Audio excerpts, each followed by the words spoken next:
Sot do të hedhim një sy legjendës së fuqishme të kalasë së Rozafatit. Le të zbulojmë historinë e saj. Pra, historia nis me një mister. 3 vlezër ndërtojnë një kala, por muret shemben çdo natë.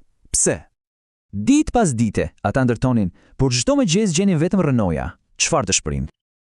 Po, në dëshpërim e sipër kërkuan ndihmën e një plaku të urtë. Ai u zbuloi një sekret të tmerrshëm. Zgjidhja, një sakrificë njerëzore. Ky ishte çmimi i tmerrshëm për të mbrojtur qytetin. Ata bënën një beselidhje të shenjtë, një besë të mos i tregonin askujt, dhe fati do të vendoste. Por 2 vëllezërit e mëdhenj e thyen fjalën. Vetëm vëllai i vogël e mbajti besën. Dhe ja ku, të nesërmen, Rozafa, gruaja e vllait të vogël, u shfaq me drekën, pa ditur asgjë. Kur mori vesh fatin e saj, Rozafa nuk u ankua. Ajo e pranoi sakrificën, por kishte një kërkesë. Ajo kërkoi që pjesë të trupit të saj të liheshin jashtë murit për të kujdesur për djalin e saj foshnjë. Syri djath për të vazhduar ta shihte të birin edhe nga brenda gurit. Dora e djathtë për ta përkëdelur. Një prekje dashurie që ajo s'mund ta hiqte dorë kurrë.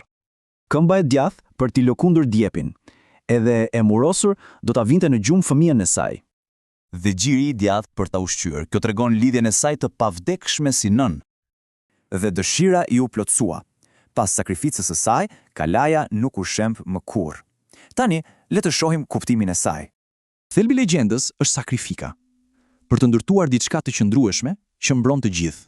Këtu shihet qartë kontrasti mes nderit të mbajtjes së besës dhe turpit të shkeljes së saj.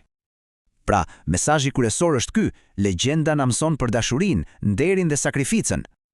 Edhe sot e kësaj dite, një ujë i bardhë qumshtor rrjedh nga muret e kalase. Ky yj simbolizon premtimin e saj për të ushqyer të birin, një dashuri që nuk shteron kurrë.